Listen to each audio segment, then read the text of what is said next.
Hey guys, how's it going? Michael Troy here. I am so excited today. New favorite artist alert. I haven't heard this name been in my peripheral for a long time, and people have been telling me how amazing he was. And I'm just that type of person who has to find out for my own. And I've definitely found out on my own. I have drank the Kool-Aid, and I am in the cult of Jesse Lonergan. We're here today to talk about his exciting new image comic, Drome, which is beyond epic. I can't even begin to scratch the cervix to Mm. tell you guys how amazing it is. So, without further ado, let's introduce my guest, Yeah. the inimitable, super talented, amazing Jesse Lonergan. Thank you so much for being here with me today. Oh, thanks. Good to be here. You're Um, welcome. So, one of the reasons we put this off is because Drome is coming up soon and we have to build the yeah. hype for that. The other reason is that you were preparing to go to Heroes Con and you're kind of Yeah. fresh off of that. So, how was your experience? Any exciting things happen? Heroes Con seems like an amazing artist kind of get together. Yeah, yeah. Heroes is it's a very unique show. Like I feel the mix of creators that you get at that show, I don't know that you see it anywhere else really, where it has like a pretty strong like indie representation, but then also, like John Romita Jr. and Dan Jurgens were like the big guests this year. So like a very mainstream side as well. And it's just a great, like, super friendly show. It's not like New York, or I haven't been to San Diego in a long time, but like those shows where it's just kind of like packed. It's like always feels sort of like calm, but not dead. So it's a lot of fun, and you get to see people that you haven't seen in a while, and just sort of hang out and chat and stuff. So yeah, I got to talked with Jim Rugg a bit, had breakfast with him, and I don't know, it's just sort of hanging out, fun stuff. It's not like big events or anything, but just sort of eating breakfast with folks and that sort of thing. That's, Um, breakfast with Jim Rugg is definitely when the magic happens at a comic book yeah. convention, I would imagine. So I'm glad you had a good show and a great time. So, I am a little embarrassed that I'm a little late to the party on the Jesse Lonergan. The images I saw of your art were, I mean, you're undeniably talented. You have a beautiful aesthetic. I think you're, unique and have such a great voice. So how far does your love of comics go back? When were you bitten by the bug? When did you become a fan? Young or a lot? I've found a lot of the Uh, artists come late to the game. yeah, I guess it depends. I mean, I think I sort of really started getting into comics in like high school. And not so much before that. So I think there's some people who grow up with like being like 6 7 years old and having like a stack of comics, but um, that just wasn't my upbringing. Like I think partially just because I grew up in like rural Vermont for the most part, and when I did find out about comics, I'm, teenager in the 90s, and like having to, have a friend draw me a map to the comic book shop in Barry, Vermont. Um, and so, yeah, sort of like with the image wave that in the 90s is sort of when I kind of became interested in comics and sort of drawing comics. And then, all those image titles, those were a big influence, but then also sort of like, moving towards like more indie stuff like Eight Ball and Hate, um, and Chris Ware and Acme Novelty Library, which were sort of coming out towards the end of the 90s.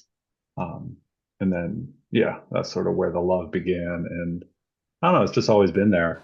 um, I imagine you were an artist prior to that, or were you doing much um, art, as a teenager, I don't or know or what as I a kid? was. I mean, I guess every kid does, but so art necessarily wasn't your jam growing up.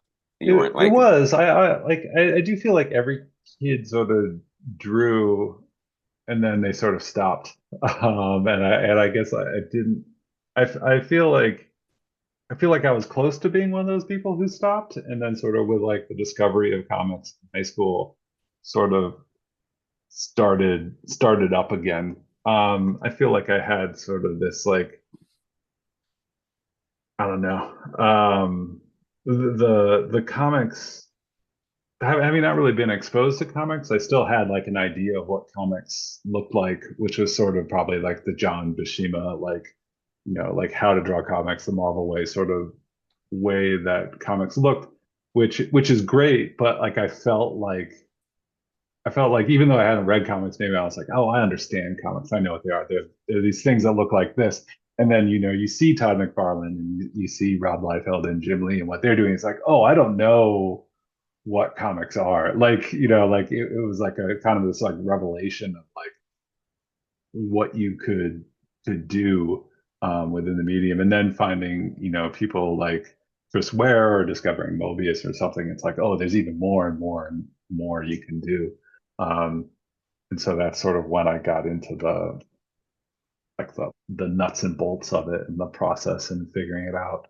And then just sort of like, I don't know, just it's so slow. When I think back on my process of getting better, like so slow to get to using the right tools and the right paper and stuff. All those things that as an artist you sort of, have to go through, I guess.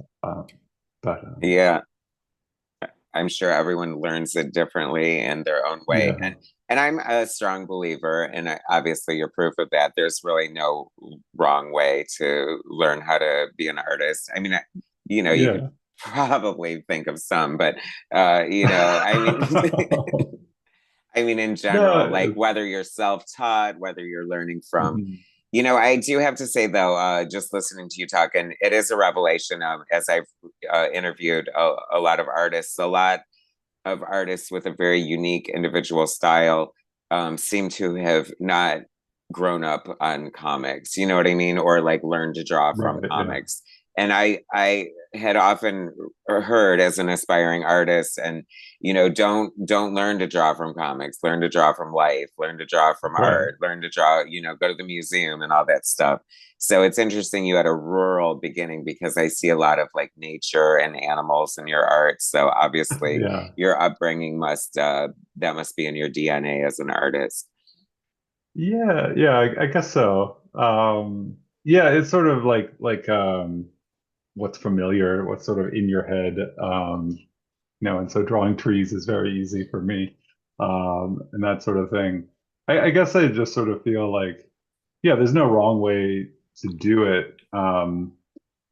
It's a weird thing, I think, within sort of the industry as well, is because I feel like you're told there's a right way to do it, and that's probably the easier way to do it. But for me, I just feel the way I can't learn. It feels weird. I feel like younger people now probably learn how they learn much quicker than I did. I feel like I was in my like late 30s when I started to understand how I learned something. And it's like I can read about how to do something. It's like doesn't matter. Like someone can tell me how to do it. Doesn't matter. It's like I need to do it wrong for a long time until I really understand why the right way works. Like, and it's like this very like sort of like I feel sort of like clumsy and slow process. But I think because of that clumsy and slow process, it ends up kind of being unique because it's a very sort of I feel the someone I remember describing the way I draw as like a very lived in style. Like, it's very much like it's there's been a lot of iterations building towards it to get to the point where it is now where it's like things have been added, things have been removed in it, and it feels, I don't know, kind of unique in the Yeah. way you get unique as you get older, you become, I feel as you get older, no offense to teenagers, but teenagers are kind of like very simple puzzle pieces, and as people get older, you become a more and more complicated puzzle piece with more and more like ins and outs and grooves and stuff. Um, and I think my art maybe has that too. Yeah, I think there's a lot of grit to your art, and I think that you Yeah, can't get there without getting your hands a little dirty, right? yeah, Um, yeah.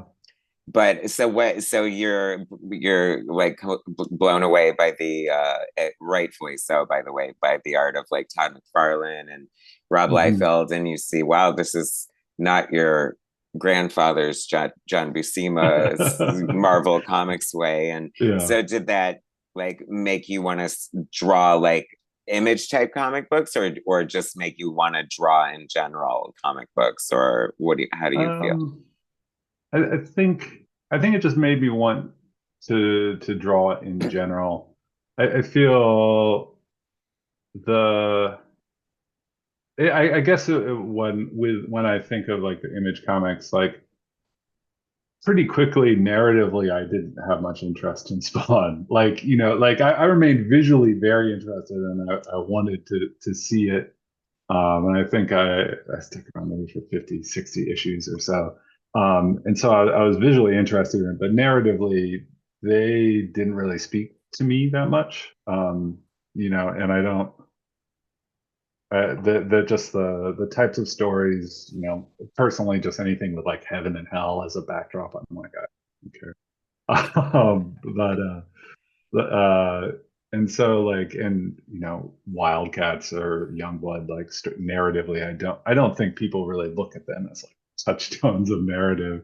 And to me, like the stories that I found the most interesting was like Hate. I really loved. Like, I feel like as a reading it as a teenager, it was sort of like this fantasy of adulthood, like, oh, this is so cool, and all like he's this, cool guy, or not a cool guy, but he's a guy in Seattle in 1990s and like in the bands and stuff and going to parties and having girlfriends. And then like reading it again in my 20s and it's, oh, this is like a totally different perspective. And those were the stories that I sort of got into and wanted to, keep reading and wanted to find out more. Um, I think initially. Uh, So, what was your first comic book work, and what led up to that? um, my first book got published in 2007 as a graphic novel called Flower and Fade that came out through MBM Comics. Um, and it was, I think it sort of fits more into that like eight ball vein. Not done as well as either of those books, but that was sort of my first published work, and I did two more graphic novels with them in 2009 and 2014. Um, and they were sort of more this like slice of life attitude, very sort of grounded, very sort of um, reality based, and also like not really like pushing myself artistically that much. And they weren't very successful. And I think after the third one, I don't know, I had a little bit of like a creative break where like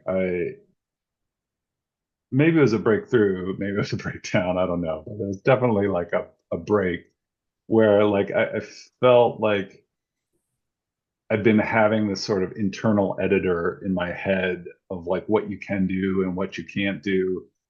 And the book that came out in 2014 was called All Star, and it was about 200 pages. And I'd been working a full-time job, working on this, like putting so much time and effort into it, and just like it came out and like nothing happened. Like no, just a stone went into the water, no ripples, no anything. And it was just like to produce a graphic novel, I think just requires so much sort of like discipline and dedication. And, aside from like the work that you're doing on the page, it's like choosing to be like, I'm gonna Monday, Tuesday, Wednesday, Thursday night, this is what I'm doing. People want to go out and get drinks. No, I'm working on my book. And to have worked that hard and to feel like no no one cared, and it was sort of like, why am I listening to this editor that says this is the way books are produced, this is the way books are drawn, this is what a graphic novel is about, this is what the market is, or whatever, all that junk. It was just like, well, if I'm going to work this hard and nobody's care, I'm just going to do what I want to do.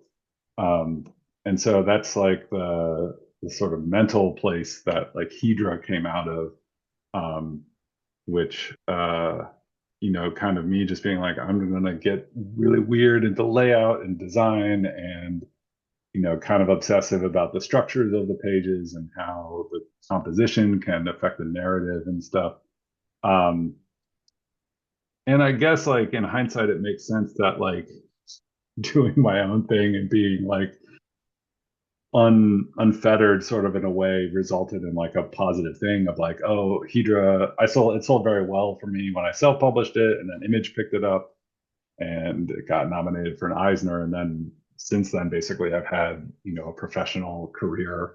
And I think a somewhat fortunate one, because people know me from that book. And I feel like being known from that book, people sort of want me to do what I want to do. So, Well, don't call it a comeback. I mean, but that's actually like a perfect example of like what I mean, it's unfortunate you had to go through it to learn it, but it's like it's so true. You know what I mean?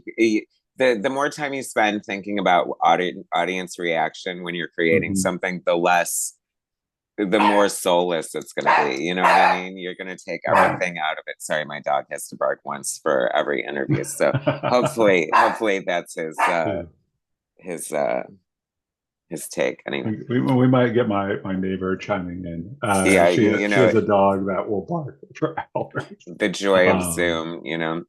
It's like sorry about that. Anyway, No problem. but that like so instantly, like when you're doing the kind of art you want to do, you're rewarded for it. I mean, in the biggest way possible. That's pretty crazy to Yeah. like get an Eisner so early in your career.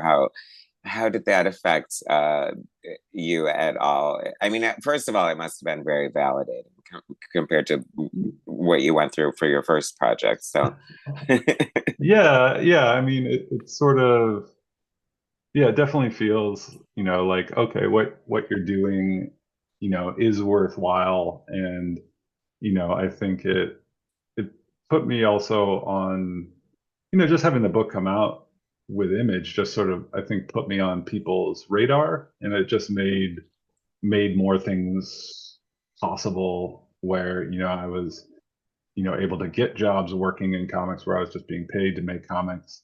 And even, like when I work with a writer, I don't have like the 100% freedom that I have when I'm working solo, but like, it's this sort of like building of skill, because instead of doing my day job, like, which has nothing to do with this, it's my day job is still making art. And so I feel like in the last like 5 years, like my skills have just grown because I'm doing it all day, like, and so there's been that. And then, like, I feel like it's given me, yeah, I don't know, just like confidence to do what I want to do, and and trust that people will respond to it. Um, so most of your stuff is all you. However, you have worked with writers a few times. One of mhm. my recent most favorite things that you've done was your contribution to the New Gods. I forgot which Oh issue. Was yeah, it issue 4, I think, or I think it's uh, two. I oh, think was it it's 2? I issue two. apologize. I think But so. and you No, did it's all 3 or 4 pages, and they were just good. absolutely gorgeous. So I read on your Yeah. website that that Ramfi just asked you to do a few pages, and that must have been exciting. How do you? I mean, were you a fan of Kirby or the New Gods before that? Because like your few pages made me want like a full like Jesse Lonergan New Gods. Like I felt like you just Yeah. like captured something so magical about it. Like just your depiction of them was amazing. Oh, thanks. Yeah. Like the New Gods and OMAC, and basically that DC when he came over to DC, I think that's probably my favorite Kirby stuff. And I like I, his work just has this sort of like boldness and energy to it that's kind of undeniable. And so to get a chance to be sort of a part of that, and with that New Gods, the script was like basically it was like first page and then two-page spread and then final page. And the first page and the final page were pretty written, but then the middle page was just sort of like show it like, a bunch of New Gods. And basically I just like made a list of like, okay, these are all the ones that I would like to include, and I just sent it, and they gave their like yay or nay, because some of them are involved later in the story and they you know can't be shown yet or whatever. But it was a pretty long list, and I just was like, I'm gonna get them all in there. And that's sort of like one of the things I love about comics is that there's sort of these all these different pantheons, and like for me, part of like the fun of the X-Men is that there are so many, and like part of the fun of the New Gods is there's so many different ones, and there's all these obscure ones. um and I don't know, I guess it's the geek or the nerd in me who just really likes that stuff. And so it was really cool to be able to do, work for DC and work with the New Gods, but also get to do like a lot of New Yeah, I mean, it is very, very cool. Another hot property that you worked on was Teenage Mutant Ninja Turtles. Like, what a great Yeah. depiction of them you did. How was that experience? With the cover, some of the covers, the everybody cover, Did or you do the like a black little white. short story? Oh yeah, the black and white one. I did a black, white, and green short story, which was pretty fun, with Dave Baker, on writing. And yeah, it's sort of I've become friends with some of the editors at IDW, and with the black, white, and green, they asked me if I wanted to do one, and it's like I kind of feel like it's, of course, like TMNT like was such a huge part of my childhood. And then getting to draw it was a lot of fun. And Dave Dave wanted me to be as weird as possible, sort of with the design and layout. So it was a really loose script, and then he sort of filled in the pieces afterwards. And I think for me, like creatively, that's maybe the best way, like that black, white, and green sort of format, because it's not canon. It's not a long commitment, but you still get to do the Teenage Mutant Ninja Turtles. Because I don't know if I'd want to do like 4 or 5 issues of the Ninja Turtles with all the check-ins that entails, because it's an IP, and they've got you know there's your IDW editor, but then there's also like a Ninja Turtles rep or something from, I guess, Nickelodeon. I don't know who owns Ninja Turtles right now, but there's some corporate guy who also will check everything. So it's And a process.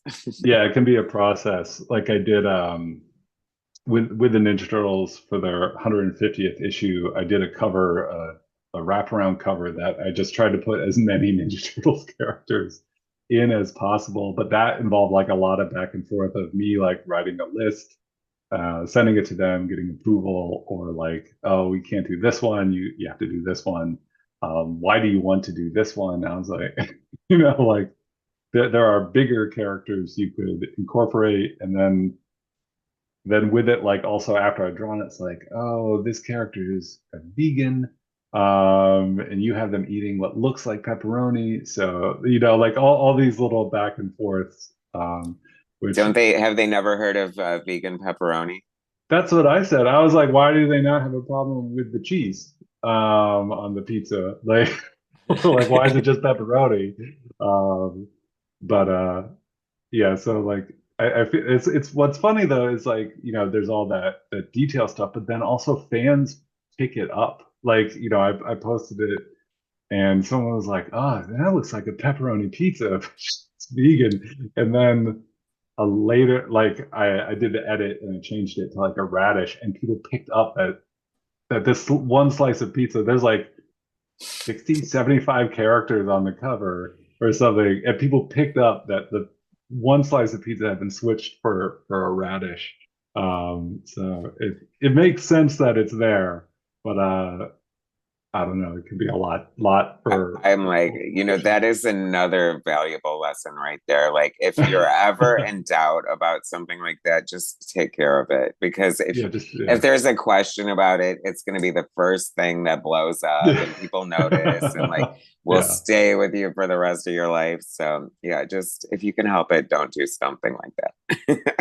Yeah, Eh, yeah. So you also worked with Mike Mignola on a Hellboy Mhm. project. Um, how was that? That must have been an interesting process. What was that like? I mean, obviously Mike Mignola is a genius, but I just watched his documentary and they had mentioned he was kind of hard to work with. So, what was your experience like? Um, Not hard to work with at all. Like, Oh, good. really easy to work with. Um, I think like the thing that for me that was difficult is he is Mike Mignola. Like, Hmm. and it's I have so much respect for what he's done. I'm such an admirer of his work, and he's like a legend.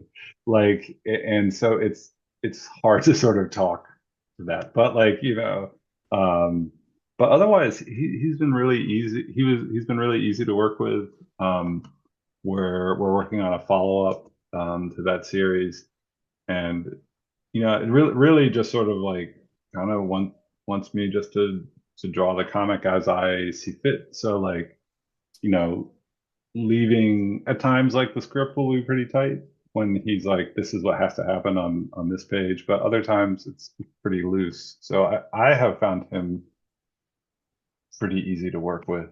Um, but yeah, he is, I don't know, not as a personality, I just find him, I don't find him intimidating at all. It's just who he is within the greater context. Yeah, It I was a mean, lot of fun to work with him. I was gonna say it's kind of it would be hard to not think of him as Mike Mignola, you know what I mean? But then again, Yeah. it's like you got the job done. So Yeah, yeah, yeah. And there's, I don't know. I find like he is like such a good artist that I feel like he sort of understands like what's helpful for an artist and what maybe is hmm. not so helpful. And so it's really like I feel like there's nothing we didn't have any major conflicts or anything like that because I feel like there's sort of a respect from the craft from both sides, which don't always necessarily feel with writers. Yeah, I feel not like a disrespect, but like sort of like an unawareness. hmm. Like sometimes I feel writers will write things that are like difficult but also boring to draw. Right. And it's not that it's not that they're like trying to do it, but it's just sort of sometimes like it just feels like, oh, you don't know how hard it is to do what you're asking me to do, and also that it's not interesting. Like there's no Yeah. visual, like it's not going to look good. No one's going to be impressed by the amount of work I had to do to make this work. That sort of Well, thing. unfortunately, too many times there's a reason why the writer is writing it, and not drawing it Yeah, himself. You know what I yeah, mean? So, are yeah. there any other? Well, in fairness, it also mentioned that Mike has kind of uh, gotten more into his role as like a mentor with young artists and stuff. So I can see him definitely like getting excited about talking art with somebody. Yeah. There's a kinship with artists, so you know what I mean. It's different for, I guess, other things you might need or want from your project. You know what I mean? Right. Yeah.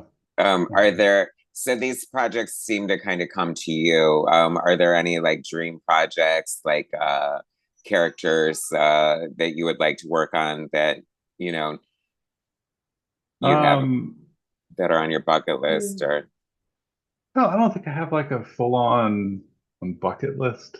Um, I kind of like, I mean, the dream is just to be able to, to basically be where Mike Mignola is, and like be able to wake up and be like, this is what I want to work on today, and work on it.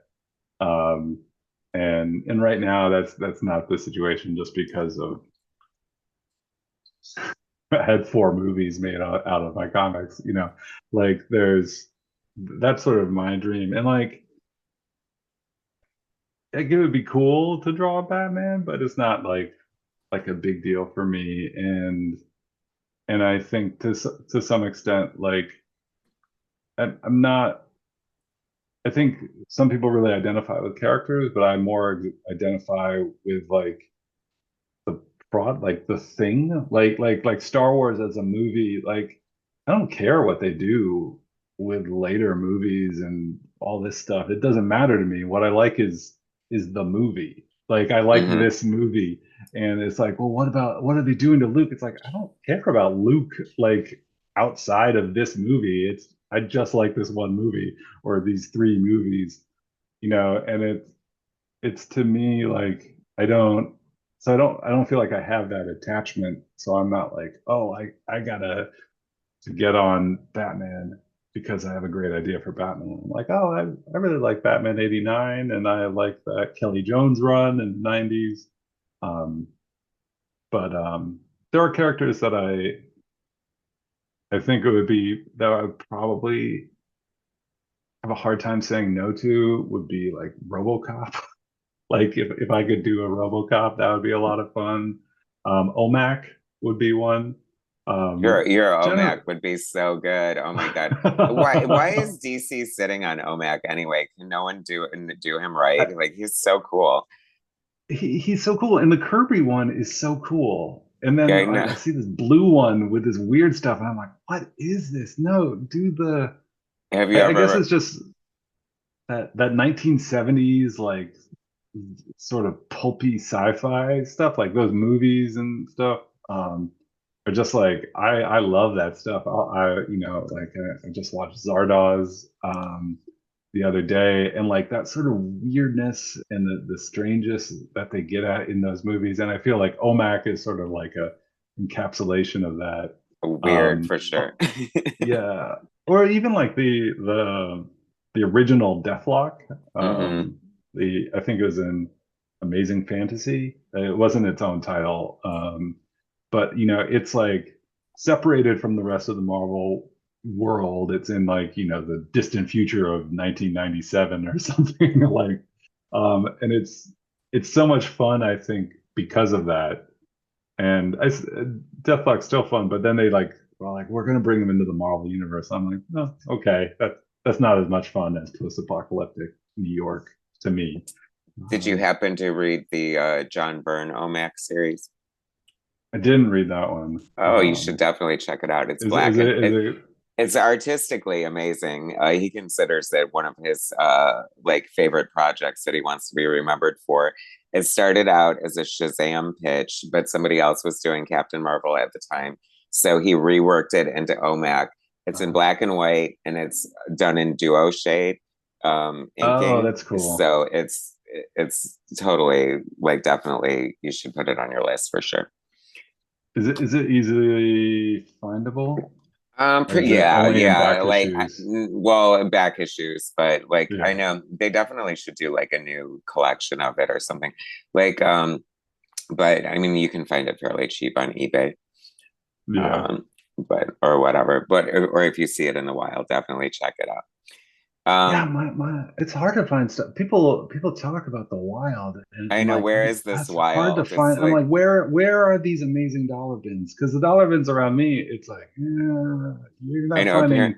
you're not finding John Byrne in a dollar bin around me. Like you are finding that bagged and boarded. Like, um, Yeah, I don't know. I know. Well, that's, I guess therein lies the problem with comics, yeah, right? yeah. So, one of the most exciting things that you have going on right now that you're gearing up for that we're so excited to talk about today is your new And it's a single graphic novel, Drome, right? Yeah, From yeah, Image Jerome. Comics. I would From First Second. So it's from 23rd Street, which is an imprint of First Second. So Oh, so not it's a Image. oh, it's not Image. I apologize. I'm sorry. I thought No, it no was Image for problem. some reason, but and it's epic. It is huge. Yeah, yeah, And it's and but very few words, but it's very beautiful. And I was just thinking yeah. about all it's funny because listening to you talk earlier about how much work you put into your first uh graphic novel, I would imagine it was probably four times as much work that went into Drome. Yeah, Drone, I started working on it in 2020, like in the summer of 2020. And, basically have been working on it, working on it for solidly, I'd say like 4 years, sort of like constantly in the background while I was doing like Miss Truesdale with Mike Mignola, while I was doing all these other projects. I was always sort of working on Drone. And it was, like wanting to do my personal interests. Like when I was a teenager, I was like, oh, like slice of life, real stuff, stuff like Hate, stuff like Eight Ball. But like now, I find myself much more interested in like mythology and folk tales and fairy tales, and sort of wanting wanting to do that kind of story, these kind of like primordial beings where everything's sort of like I think actually kind of like the fourth world where everything's big, everything's like dramatic. Like there's no petty violence. It's like it's big violence and stuff, and sort of play with these ideas, and also like play with sort of the form of comics. Like feeling like I started some ideas with like Hydra, but like it stays at like 56 pages, and like wanting to sort of like push ideas forward visually as I went along, um, and that was sort of one of the guiding things to do it. And I think also because I was working on like paid jobs, I feel that pushed like Drome even like further, because I was like, well, I'm doing all this over here, and so like I'll push further in this direction, get like more design focused. And yeah, not many words. Um, I think that's just how my brain works. More Like, visually, that's okay. yeah, no, well, but it's like thinking about like movies. It's like a lot of times, like movies, I feel movies have sound, so it's weird if people aren't talking. Hmm. Like, but like comics without sound, I feel like a lot of movie dialogue, it's like, well, you don't need to hear what they're saying. Like you can follow what's happening without what they're saying. And so I just sort of lean like if it can be understood without words, I won't use words. Well, I know I push pretty far in one direction. Um, So I don't expect people necessarily to agree with me. But yeah, I find it more more interesting to not have the words for me. I find it more. It forces me to force. I hope it forces me to sort of pay attention to what they're seeing a little bit more. Um, well, especially like I'm an artist. I love art. Comics is all about the art for me, foremost. If there's a great story behind it, hey, bonus. But yeah. you know, but just like I usually read a comic, and then I go back and just drink in all the visuals. You know what I Right. mean? Yeah. Yeah. Uh, and I just like so many times when I was reading it, I admired your timing and your restraint and because I thought, gosh, if he was like really pretentious or up his own ass or I was working with some, God forbid, like really pretentious scripter, you could have totally just like killed it by like overwriting it, hmm and you didn't. So tell us what the basic gist of the story is. Like, what's the synopsis? It's sort of the early like create almost like a creation myth, but like, people coming into existence and sort of these gods that are bringing them into existence, and the chaos that ensues from humans being with each other, and um, demigods brought in to bring order, all of these things, and sort of like these big battles of wills between people, um, in sort of this idea of sort of taming this wild earth. Um, not really good at explaining it. I always feel like, oh, But it does better on its own. yeah, um, it definitely speaks for itself. It's yeah. beautiful. How do you even begin to approach, like, there's such an intricacy. I don't know if you're familiar with Hayden Sherman, Hmm. the artist on Absolute Wonder Woman and Batman Hmm. Dark Patterns.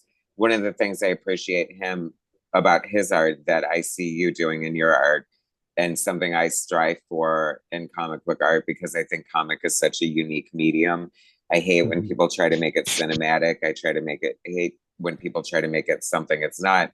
And you're using all the tricks and tropes of, panel borders and angles and camera and stuff. So, Hmm. I mean, my real question is how your mind works, but that's such a loaded question that who the hell wants to answer that? But like, so how do you approach a page, or how do you see it in your mind? Like, what's your goal? Yeah. I mean, it changes with the page, but I am like interested in how comics work and say film doesn't work.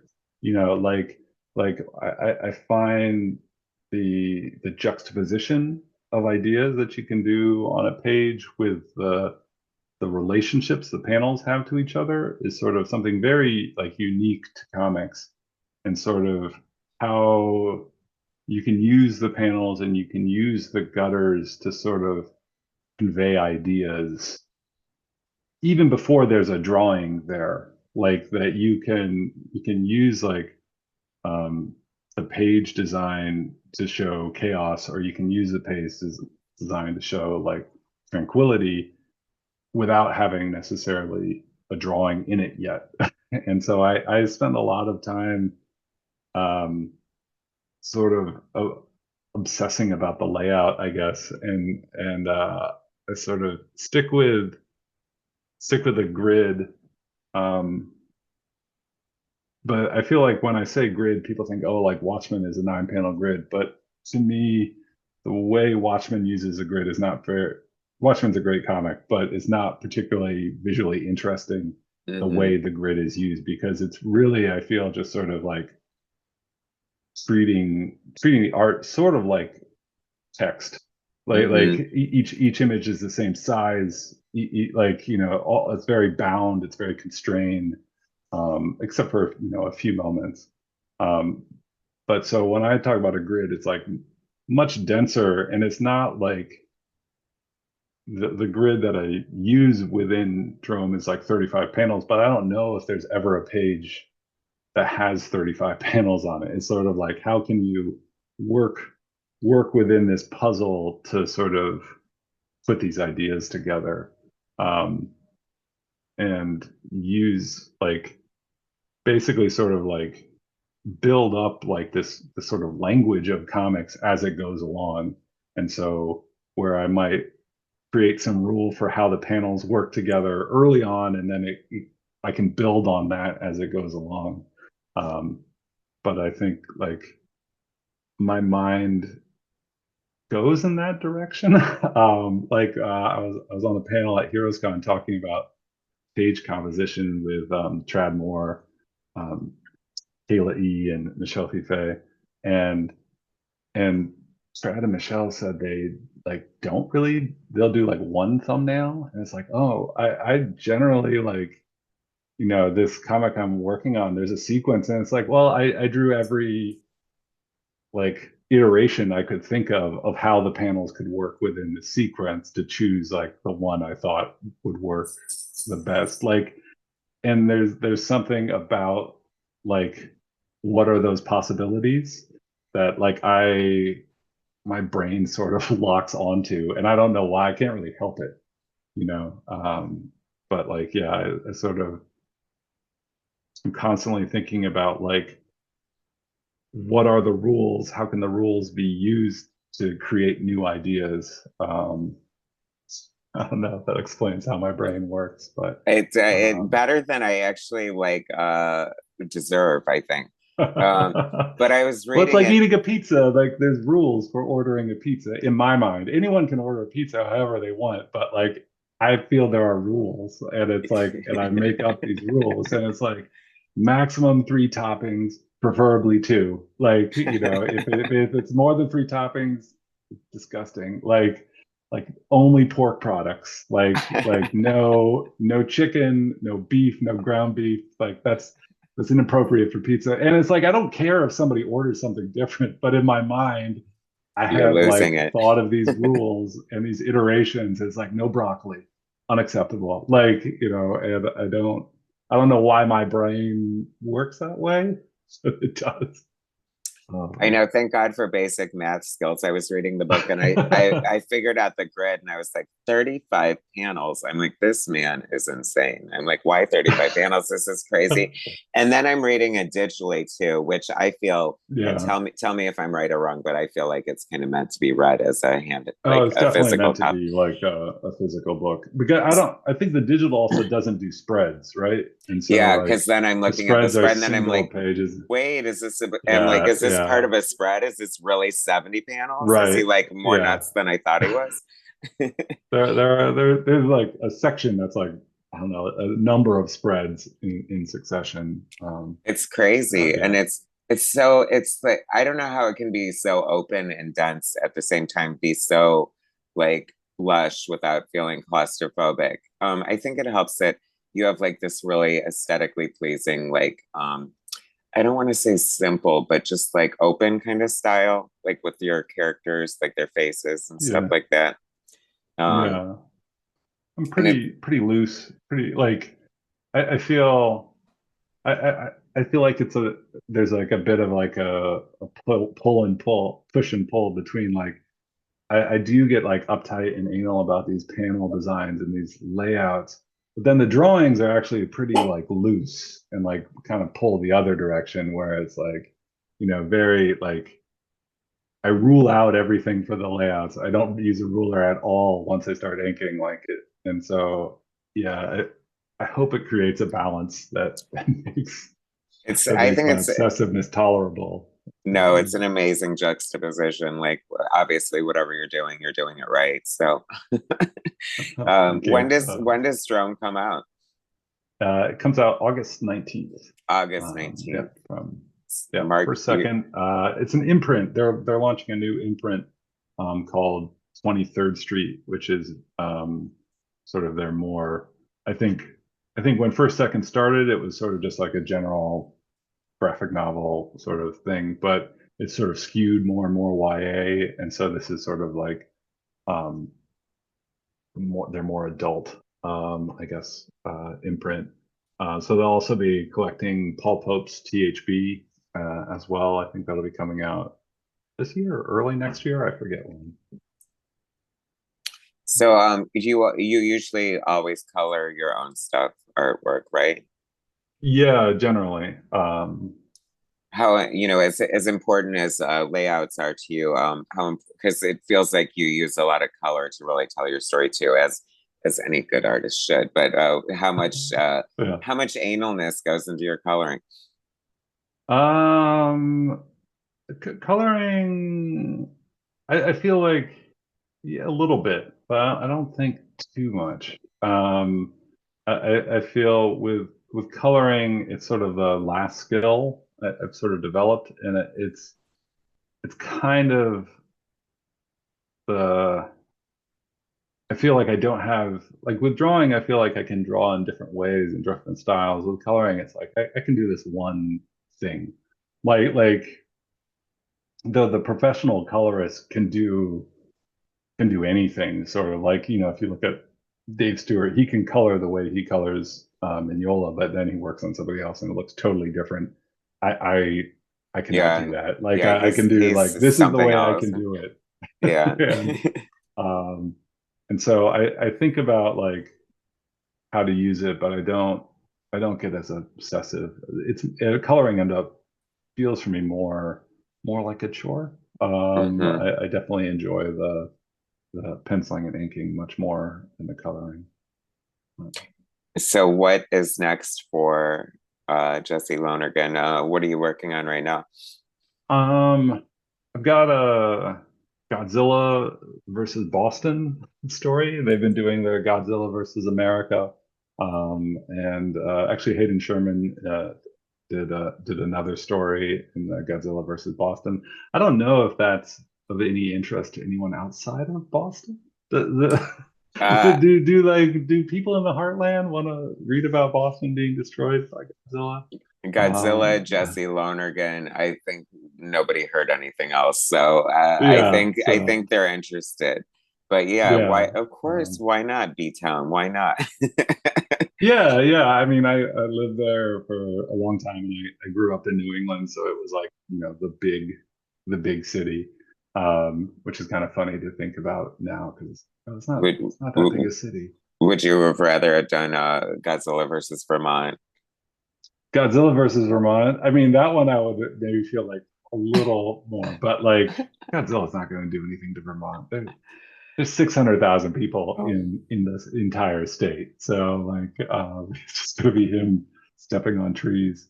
I'm Um, yeah, I'm from Toledo, Ohio, and I mean, but who wouldn't want to see Godzilla versus Toledo, Ohio? I think it's everybody would for sure. they are they doing they might be doing might do Cleveland. I think they might be doing Cleveland as That's well as hilarious. one of the cities. No, I, he's gonna destroy the Rock and Roll Hall of Fame. yeah. Um, so yeah, I've got that one coming up. I'm actually working on a follow-up to Miss Truesdale with Mike Mignola right now. And so that I think will be coming out in December as well. And that's kind of it, I think, for things I can talk about, at least. I don't know. There's always sort of like five things Yeah, but process. but you've also done Star Wars as well. Yeah, I did a short story in one of the High Republic annuals back in like 2021, which was also, you know, like that. I felt that was a good way to do Star Wars, like 10 pages or 8 pages. I forget how long it was, and then sort of be out of it because um, I just kind of like doing my own thing. It's Star Wars. I love Star Wars, but Star Wars, in some ways, like artistically, I find that project was was great, but like drawing stormtroopers, like it's like what do they look like? Like you know what I mean? Like what's going on with this helmet? Because it's got these like two holes here, but then this thing here, and these tubes going. Like I feel like all the design, all those like computer generated video game designs or like costumes for movies, where it's like, well, we just put it on the person once, but then it's like if I have to draw it every time, like it's so like time consuming. And so like to me, it's like I much prefer like the superhero designs, which were for the most part made by people who had to draw them over and over again. So they have like a simplicity and like an ease to get right. While Star Wars or any sort of heavily movie generated, video game generated thing, I'm like, Yeah, that's too so easy to much. get wrong. Yeah, um, and I know in those fan bases are, you know, unforgiving. So, you know. yeah. Yeah, the people get very intense with Star Wars seems to have attracted a lot of intensity recently. Well, you have some really amazing, and you had mentioned the X-Men. You have some really amazing, fun stuff in your sketch gallery, pieces Oh of the yeah. X-Men. I'm surprised the X offices haven't called you up yet. Yeah, that would be fun. No Marvel yet. Maybe someday in the future. We'll see. Yeah, for Uh, sure. I think you do a killer Spider-Man, X-Men. You know, your yeah. Cable was cool. So Cable would be like if I had to do an X-Men, that would be the one I'd want to do. Cable is sort of like the opposite, I feel like, of like like Star Wars, where it's like I think you can definitely draw Darth Vader wrong, but with Cable, it's like as long as you get like that metal arm and the glowing eye, like, and then just put a bunch of stuff on it, it's Cable. Yeah, Like, there you and go. it works. And if you draw like Cable different the next panel, doesn't matter. It's still like it's like those it's those Liefeld rules where it's like doesn't matter. Like what side is the shoulder pad on? Doesn't matter. Like it always works From panel to panel. Yeah, you're from there panel for to the panel. ride. Yeah, it's Yeah, amazing.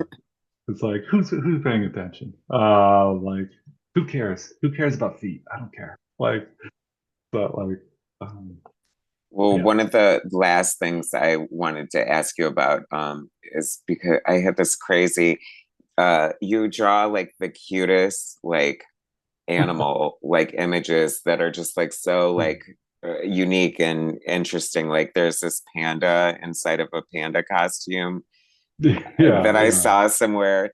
And I thought, these are so adorable. I'm like, he's like sitting on the next like Labubu here.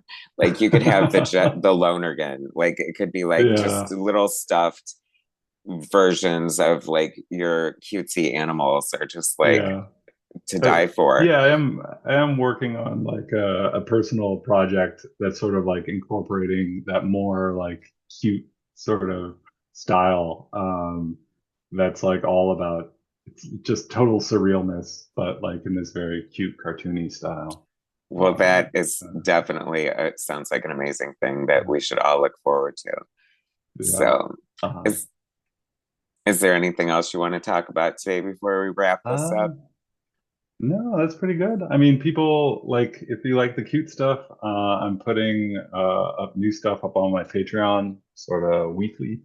Um, and I generally like whatever solo project I'm working on, I sort of serialize on Patreon before it comes out. So like I did all of Drome on Patreon before it came out. I mean, that, you do have to suffer through me editing as well in public, which is a little bit torturesome. But for me, I think, and maybe for readers, of me being like, I'm starting over. But yeah, there's always Patreon, which is just under my name. And yeah, Godzilla versus Boston comes out in July. Drone comes out in August. And those are the big Awesome. ones. Awesome. I thank you so much for talking me today. I hope that everybody gets on the Jesse Lonergan tip, not as late as I did. There are so many great things to discover out there. Jerome coming out in August, being one of the first and foremost, but from Hellboy to Teenage Mutant Ninja Turtles, The New Gods, uh, to your own creator own stuff all over the place. Such a pleasure to talk to such a brilliant mind and a beautiful artist and such a nice guy. Hang out for just a second. I'll say a proper goodbye. But I want to thank you for being here. Everyone, subscribe to my channel. Go to Jesse's Patreon and sign up for that so you can be treated to some really good art from a thoughtful perspective. And thanks for watching. I'll bring you guys more later. And thanks again, Jesse. Thank you.